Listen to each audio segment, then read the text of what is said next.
Hey, everybody. Welcome back to another episode of Spotlight with Sandalina, and I'm your talk show host, Sandalina Satar. Today's very special guest is Priya Mia, who is a Bengali Indian fashion influencer, corporate strategy consultant, and PharmD. So we're going to go ahead and get started with the first segment for today's episode, which is the 5-minute life story. All right, you strike me as somebody that's very trend savvy, playful, effortlessly chic, and culturally rooted. But I want to understand your origins. So tell me a little bit about your upbringing. Okay, that was a really sweet way to describe me. And actually, I'm going to keep that in mind. Playful. Yes. Okay, I love that. My origin is, I think, different for my internet origin versus like my origin as a person. But I'll start with the internet stuff. I started making TikToks during COVID, which I feel like a lot of people did. Then my origin for like my career and everything is that I went to pharmacy school. And then I went from pharmacy school into pharma consulting, and I do strategic consulting for specific pharmaceutical companies. I really enjoy it. I think it's pretty fulfilling. Went to school for pharmacy school, and I knew from a very early point that I didn't want to be a pharmacist. I wanted to go more into the business side of that world. So I interned with different pharmaceutical companies, and then I went ahead after school and I went right into strategic consulting, which I really enjoy. I think it's really fulfilling. Some of the drugs I worked on recently got FDA approval. I feel like, yes. So I feel like it's one of those things that it's like fulfilling, like just fundamentally to have gone to school for something and then seeing the product of what you're working on like actually come into the market. So I really enjoy it.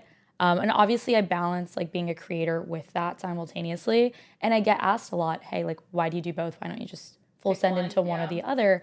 And I feel like it's because I think fulfillment in whatever I'm doing is really important to me. Yeah. And while like the creator world can be so fulfilling in its own way, I like to kind of stick to my roots also and do what I went to school to do. Yeah, and that's something that a lot of creators on the show talk about is it's the importance of using both left brain and right brain, right? You weren't raised just one way or the other. Yeah. I feel like a lot of our upbringings lend themselves to obviously academia and high-level corporate America achievement, but at the same time, there's so much culture rooted in us. There are a lot of people that come on the show that have been dancing and singing since they were kids, and it's really hard to shake that as an adult. You can't just forget your creativity. So I completely understand the importance of blending both. Tell me a little bit, where did you grow up? So I grew up when my family immigrated to America. They immigrated first to Jackson Heights, which is a huge Bengali hub. Yeah. Bangladeshi hub. They have really good food. They have amazing food in Jackson Heights. If you haven't been, you have to go. I was born in Kolkata, actually. Oh, wow. Yeah, so I was born in West Bengal, and then I came here when I was 8 months old. Okay. So wasn't there for too long. You were a baby immigrant. I was. But my parents and my dad had been back and forth, but I was lucky enough to be able to be born there. And then my family immigrated here. We were in Jackson Heights first. Then 9/11 happened, and my parents were like, we are leaving Manhattan. Goodbye. We're leaving New York. So we moved to New Jersey, and then we've been there ever since. Okay. And I am a big New Jersey fan, too. So, like, I will take no slander against New Jersey. But, and then because of that, I think I've been in the city, like, my whole life. Yeah. New York has always just been my backyard. Yeah, that makes sense. Wow, no, Jersey is definitely a switch from Jackson Heights, I would imagine. And I know a lot of people have come on the show, a lot of Muslims too, that talk about the post 9/11 climate, but it didn't just impact Muslims, it impacted all brown people, I think. It was a really difficult time. There was a lot of racism going on, and it got scary for brown people to just be out and about at their bodega. Sure. It wasn't a safe environment. So I'm happy your family made that conscious decision. Do you have any siblings? I do. So I have a little brother and I have an older sister. I'm a middle child. Yeah, it explains a lot about me. I would not have gathered that, actually. Are your parents supportive of your journey? Yeah, so definitely in the beginning, they were like, what are you doing? Like, you're in school, like, don't mess up your career, don't mess up, like, anything about your future. But my mom is actually my biggest supporter. I think as an Indian mom, I don't know, I feel like I'm at that age where, like, my mom is someone that I really resonate with now. Yeah. There was a time maybe 5-10 years ago when I was like, Mom, like, you don't understand, like, this is my life. But now I'm like, that woman is probably one of the most amazing people I know. And for my mom, I think, when she first came to this country, she made me and my sister wear like full sleeve shirts underneath tank tops. So that was her vision of like how to raise her kids in America. Her vision of that was like, kind of like a conservative mindset, like, let's focus on education, let's focus on, dance, music, etc., and all of that. But like, I want my daughters to like present themselves in a certain way. But then I think, she became more progressive in the sense that like she realized that like, she wanted her daughters to assimilate into American culture. Yes. She wanted them to like, wear the clothes that everybody's wearing and like fit right in. So then my mom had this huge shift, and I think I don't give her enough credit for that, because she was like, okay, like Priya, Shreya, like go to this pool party, like go hang out here. And, oh, wow. My sister was actually in the Miss New Jersey USA pageant. What? Yeah. Wow. Yeah, my mom went so full 360. She was like, actually, like my kids are gonna be like all American, which I think was great because she really believed in like us fitting in and assimilating thoroughly. Yeah. And she helped us do that, and it was great. And now it's so funny because like now we're on the other side where my mom will like on WhatsApp in her group chats with her aunties get like really like old videos that were trending on TikTok and everything, and it'll be like Addison Rae from like 2021. And my mom will get that on her WhatsApp for some reason because they're 5 years behind. And she'll be like, Priya, like, you should make this video. And I'll be like, yeah, thanks, Mom.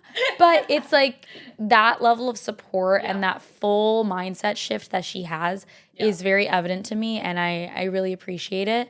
And the biggest thing that she ever did for me, which I've talked about on TikTok, is for one Christmas, what she went ahead and did is she printed out a book of a screenshot of every single TikTok that I have ever made. And like, I don't know when she had the time to do this. I don't know why she did it. But it was like, I mean, and at first I was just laughing. I was like, what is this? But then like I remember posting about it, and I saw other people's perspectives, and they were like, your mom is so proud of you. Yeah. And I was like, I didn't take that away from it. I thought my mom was just being silly. Yeah. She's pretty playful and silly herself. That's where you get it from. I love your sense of humor too. No, I think I 1000% get it from her.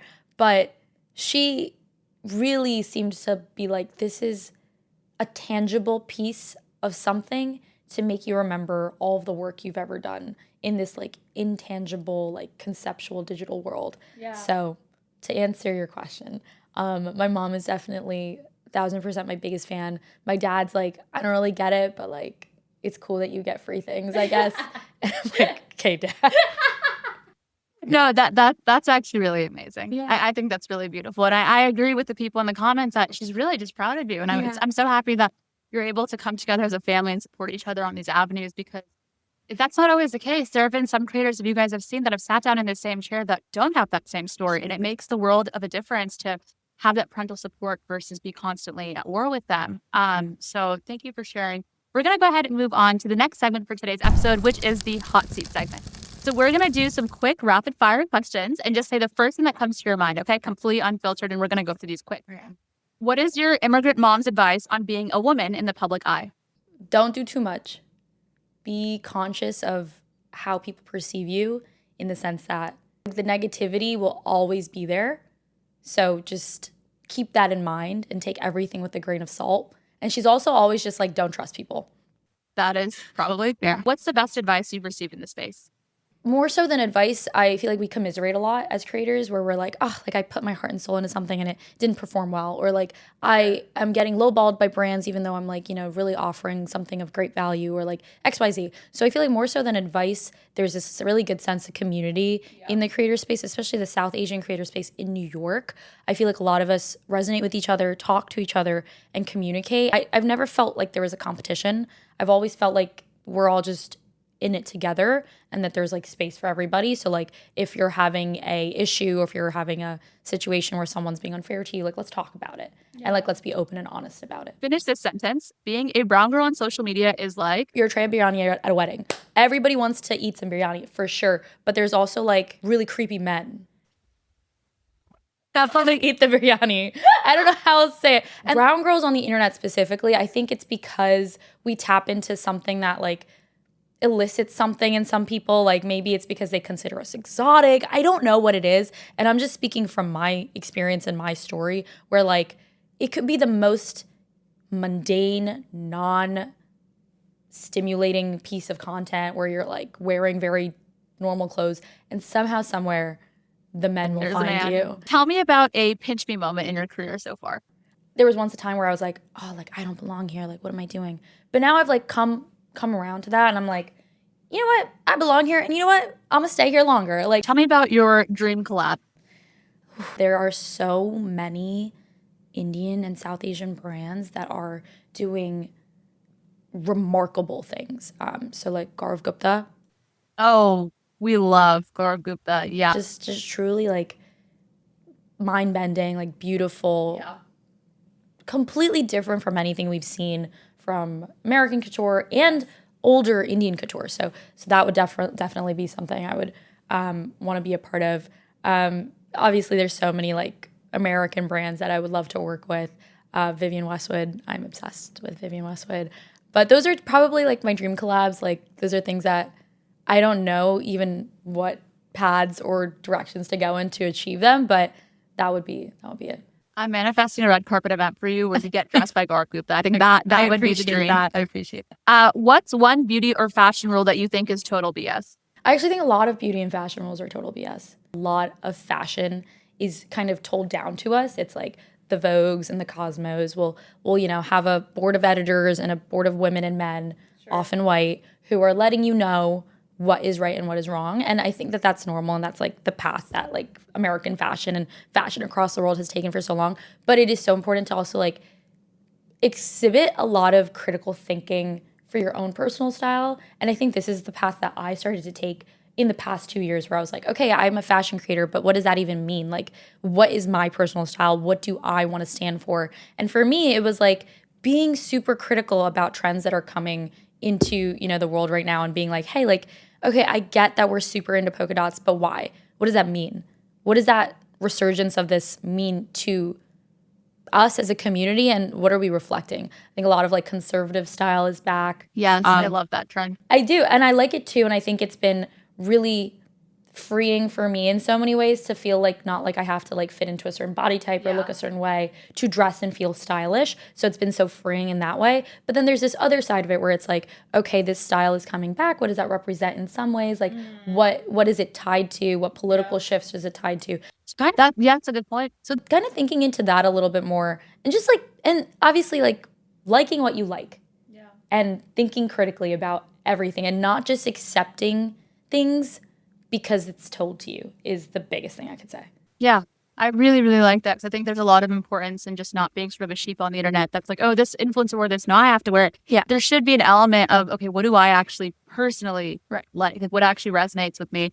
And as somebody that's like trying to balance, so I'm Muslim, I don't know if I mentioned, so I always try to balance like modesty like within my outfits. And sometimes you just have to make your own judgment calls on what you think does and doesn't look good, because there's not always somebody on the internet that's representing, that sort of modest fashion in the way that you would want. But I will say some of your outfits are very like cottagecore, like cute and modest. And I'm like, I just really, really love that. Yeah. So I love when you put out that. I love all of your content, but especially that one is really like beautiful to watch. If your wardrobe could talk, what would be the sassiest thing it would say about you? It would say, you messy, dirty B-word. You need to like go through all of it, go through me, and finally stop being a massive hoarder. I get a lot of PR. I get a lot of free things. I'm very blessed in that respect. But I am also someone who came from a background that was like maybe not the most affluent. And I think what that led to, is this almost like scarcity mindset where I want to hang on to everything that comes into my life, or I want to give it to like someone. And I'm like, okay, like I see this brand sent me like these really cute little like whatever skirts and whatever. It's not my style. I don't see myself wearing it, but I want to give it to like my cousin, or I want to like send it back to India, or want to do this. And that kind of like mindset is great, but it's also very taxing and tiring. So my wardrobe would just be like, please, like, we are begging you. Like, you wear the same 20 things. Like, clear us out. Like, please. How much closet space do you have in your New York apartment? So I'm very lucky. I live in a 1-bedroom apartment with my boyfriend. But the big thing that we looked for was a big walk-in closet. Oh, you're so lucky. So our bedroom is actually, I would say, like arguably not very big. Our living room is a great size, but our bedroom is pretty small. But we have a walk-in closet. That's all you need. And I'm like, this is all I needed. Because I also needed everything to be like, I need everything to have some separation. Sure. Because otherwise, like, the mess is just gonna. And I wouldn't say I'm dirty, but when it comes to clothing, just because I have so much of it, I definitely can be messy, like just pulling things down or whatever. So obviously, my boyfriend gets 10% of the closet. Okay. and no more. Yeah. 90-10 split. I think that's fair. And thank you. And I obviously take up a lot of it. And I think a lot of it is also like basic clothes. And like everyone knows can takes up everything. Although vacuum sealed bags have been life changing. Okay. I need to get into that, but when I Yeah. Oh yeah. Yeah. That's something I realized recently. I was like, I think, good call. What's one beauty trend you wish brown girls would ditch forever? That's tough. I feel like we rep and do so many trends so well that I can't speak negatively about anything off the top of my head. Maybe just like, and I don't know that this is a trend as opposed to just like something that has been in the culture for so long, which is like using a foundation shade that's a lot lighter than your skin color. I was thinking that line along those lines. Yeah. Yeah, I think that that's been something that like, I feel like we've moved past it. Like it's time to move past it. I think at least a lot of South Asians that live in America, we can acknowledge and understand that like our skin color is our skin color, and we don't need to wear like some Lakme foundation that's 7 shades lighter. Like I think we're okay. It's interesting though because, and I won't speak too much on this because I don't know enough, but it's interesting how like Hollywood and South Asian culture in America seems sometimes to be more inclusive of multiple skin ranges. I'm thinking specifically to like the Bridgerton season with like, Simone Ashley and like all these actresses. I think we just like collectively need to ditch it. Yeah. I 100% agree. As Kareem says on Subway Takes, 100% agree. We're going to go ahead and move on to the third segment for today's episode, which is the shadow segment. So in this segment, we talk about topics that don't always meet the eye on social media because they're a little bit more difficult to shine light on.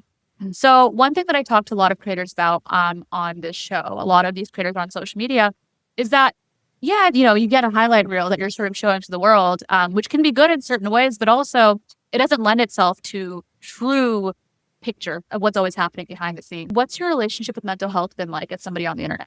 Separation is really important when you're on the internet. And when I say separation, I mean like I didn't feel comfortable sharing a lot of things on the internet, just like day-to-day mental breakdowns and BFs that I was having and whatevers. But, I came to terms with that, and I still feel that way where I'm like, I don't really think I need to post about every single thing that's going through my head. I have a pretty robust life outside of just social media, even though it's something I care about a lot. I feel like I do harbor a lot of anxiety. So I support my family in a lot of ways. And because of that, any income I make, I feel like I'm always like, okay, like I could do more.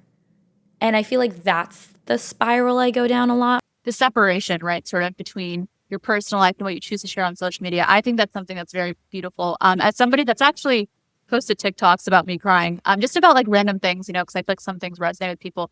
I kind of got to a point where I was like, maybe I don't need to do that. So I think it's really important to understand what that boundary of separation is, and sort of drawing that line and saying, this is what the world will see and this is what the world will not see. And there's a lot of importance in sort of maintaining some level of autonomy over your private life. So I really, really like that. Do you watch Hassan Minhaj? Are you like... I do, yeah. Okay, so his last Netflix special and then the tour he went on, there's a segment in his special that really resonated with me as sort of, an older sister in my household and somebody that's emotionally very involved with being the backbone of my family. And there's this one bit where he talks about his time in therapy.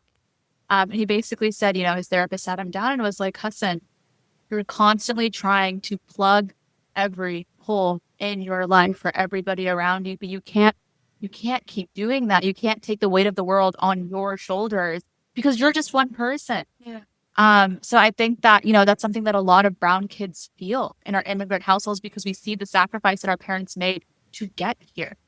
And then wanting to make sure it's well worth their time and that we're sort of giving back, right? It's just a very nuanced dynamic that is very common and prevalent and not talked about enough, I think, publicly, which is why I love this segment of the show.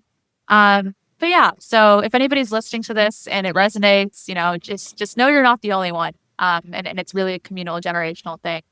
Thank you for sharing. Mm-hmm. We're going to go ahead and move on to the last segment for today's episode, which is the Spotlight segment. Headline for this Spotlight segment is Bengali Girl Crafts a Viral New York Wardrobe.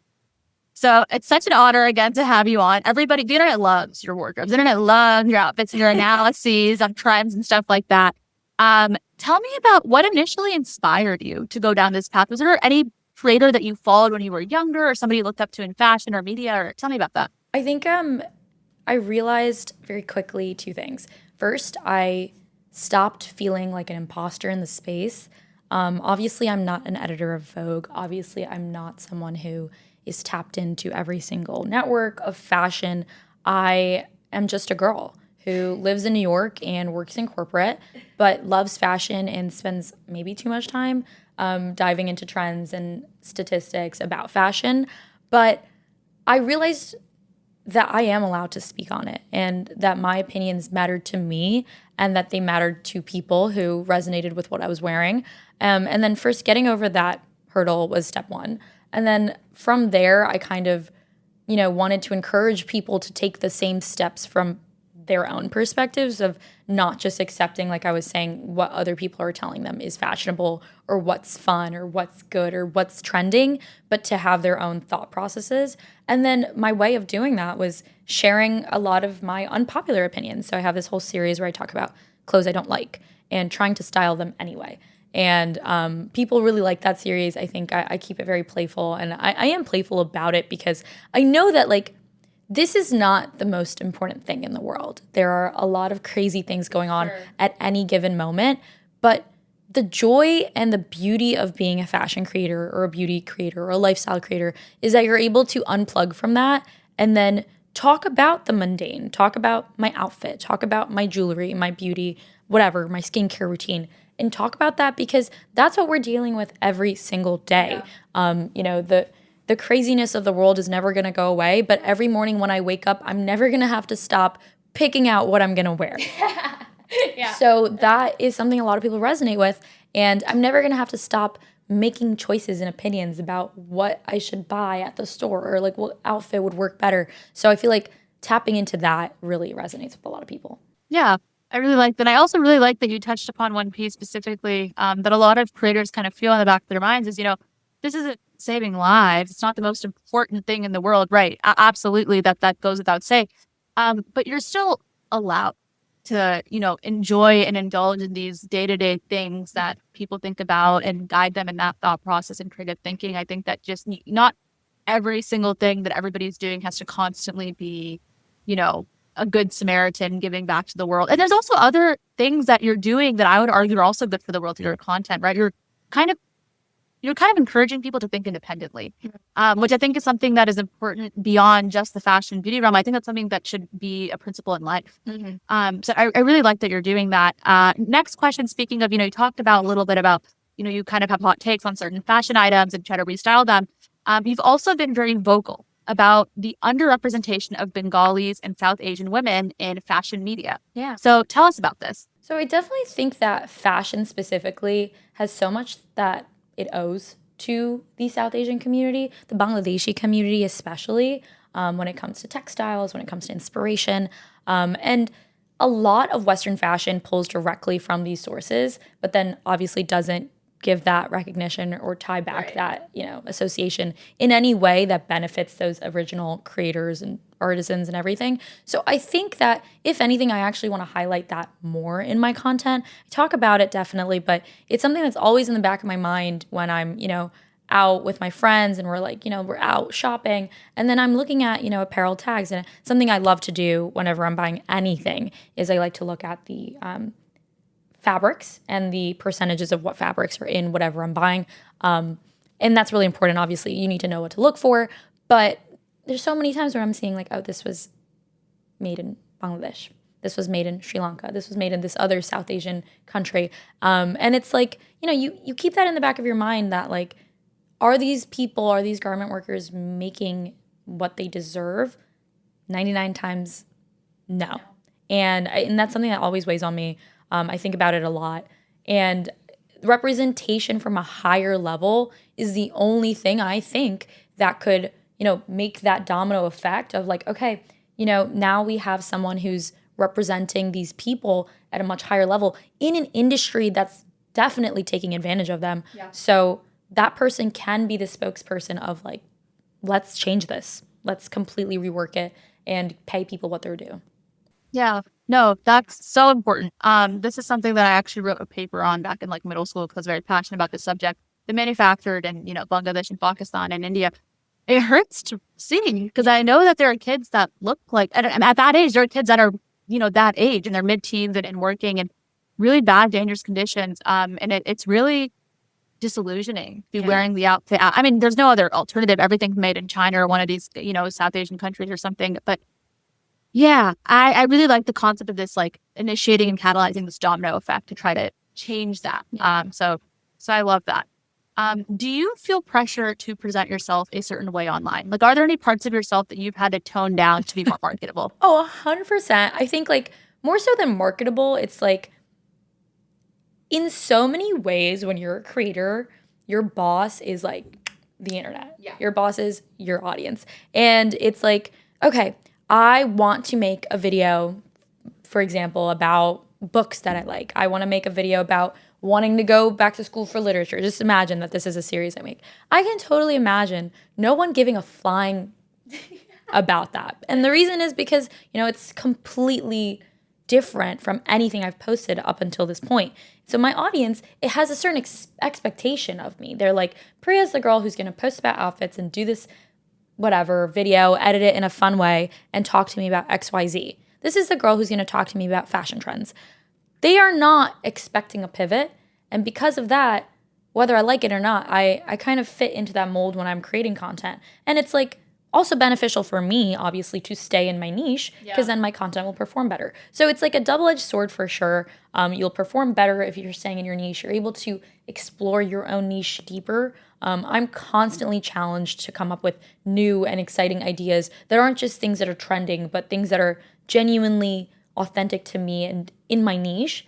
Obviously, I would love to talk about other things, but I'm challenged to do that, to fit in with what my audience expects. So it's good and bad, but I think it's just a reality of the internet world right now. Yeah. And I think that's something that a lot of creators also struggle with is sort of you kind of build an audience based on this one theme, right? But the reality is we're multidimensional. We're more than 100%. just that one sort of niche, right? I know you mentioned that creator money is not the primary income that you rely upon, which is a really good safeguard, by the way, to allow yourself a little bit of freedom.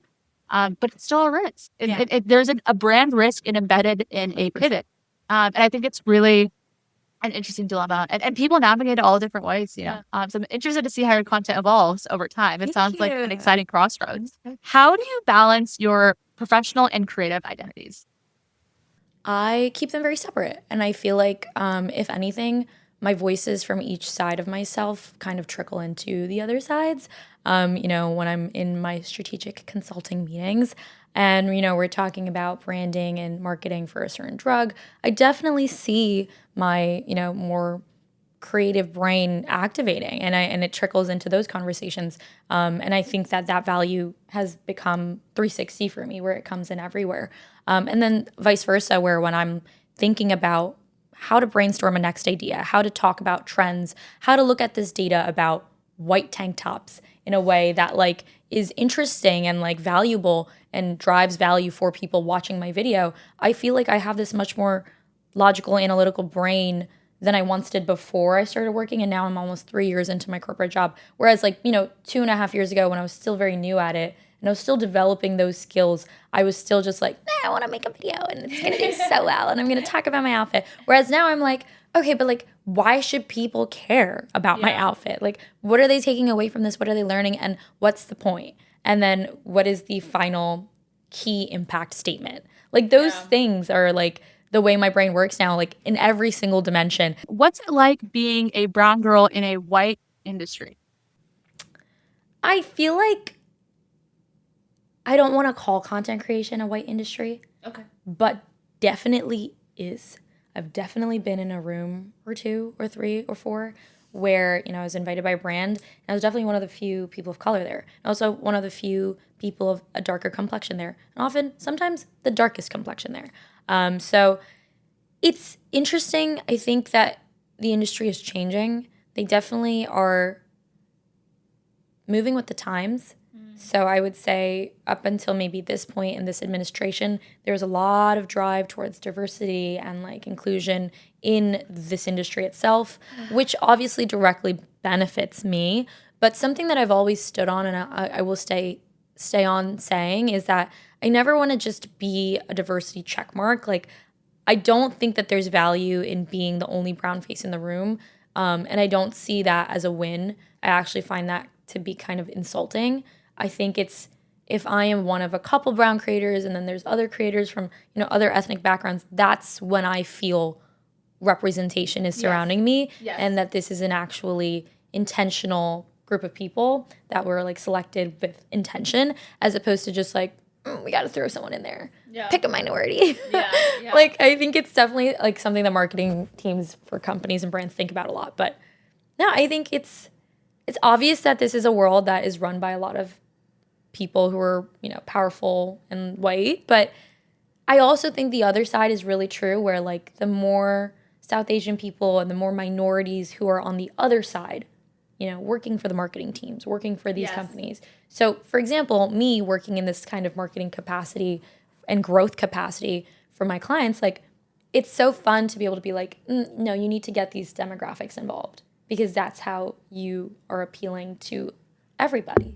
Yeah. And it's fun to be on the other side. So I think that carries true for like all the way to the top. Yeah. And I think you touched on a really good point, which is that there's a difference between being truly accepted as a group and being the token invite. Exactly. You can feel when you're the token invite in the room. You kind of know you're like, oh, that's why I'm here, not because you just needed to fill a quota. Exactly. So that's very important distinction. Tell us a little bit about your PharmD and how that influences your life in the present and maybe even your content. Oh, that's a great question. And I feel like, if anything, I've been tapping into it a lot more. I went to pharmacy school, so I went to 4 years of school. Right in college, I went to a condensed program. So I just did 2 years of undergrad and then 4 years of pharmacy school. And then I graduated with my doctorate in pharmacy, which was a great degree to have, learned obviously so much. And I feel like because I knew I was never going to go the clinical route, I didn't get involved in like clinical pharmacy or any of that. But what I think it did for me is it gave me this incredible baseline understanding of chemicals, obviously, and different molecular compounds. And then now that translates to my life with wellness and beauty almost directly. Because, whenever there's something that's being approved for a new ingredient or like a new chemical sunscreen, I feel like I have this understanding of what's actually good and what's not. And I'm so grateful for it. I think that marketing is crazy and people can say anything about anything. Yeah. And the verification and the FDA approvals for some of these things don't exist, especially with a lot of beauty. Because it's not federally a drug or it's not federally a supplement, they can objectively say a lot of the time anything they want. So being able to, look down the ingredient list and be like, this is actually working, this is not, I'm feeling very confident in that side of things. And I actually want to bring that authority and that level of, I know what I'm talking about, into my content a little bit more, and I plan to. I love that. I'm envisioning, I'm sure you already have your own plans. I could totally see like a toss it or keep it kind of thing where it's like, oh, like ingredient. I don't know. I just think it's such an interesting lens because you can actually as a consumer, I have no idea what's in my product. I don't even look. I don't even read it. I'm just like, if it's at Sephora, I'm sure it's fine. So, that's really interesting and important lens to view the world through. What do you hope people feel when they see your work? Oh my gosh, that's a great question. I hope they feel entertained. We are. But I hope they feel like I'm a real person and I'm sharing just my authentic thoughts. Sometimes I feel like they learned something and they are viewing what I'm saying like in a good way. I guess I don't know how else to say this. There's definitely a part of every creator's mind, like when they put something out there, you're like, are they even gonna like this? Like, is this even like what they like? Like, you're definitely like, there's a part of you that's gonna say that. But then, obviously your overwhelming confidence about what you're doing overshadows that. But yeah, I just hope that they know that it's the most authentic version of myself that I'm putting out there. I love that. And that takes us up to our last question. Okay. What is the dream now for Miss Priya Mia? My God. The dream. The dream is not for me to be a pretty face influencer and to take it to a whole new place where I'm not just a vapid voice. Not that I think I ever was, but I never want to be associated with that. I think the term influencer is associated with that a lot. I definitely, want to continue to profit off of all of the creative time and energy and editing that I put into my content. But I want to take it to a new place where it's like I'm informing people, I'm educating people, and I'm encouraging people to do fun and different things with their beauty, wardrobe, life. And I want it to be that voice that is in the back of their heads sometimes, being like, oh, Priya told me this. And I want that to be the case where I feel like I'm just a part of that kind of a decision-making process for people. You're not just a pretty face. You also have a lot of wisdom and depth and intelligence too, which I'm sure you guys all were able to see throughout the course of this episode. Thank you so much for coming on. It's been an honor and privilege to have you. That's all for today. Thank you all so much for tuning in. Tune back in next Sunday for the next full-length episode. And in the meantime, I'm your talk show host, Stanley Nisatar, signing off.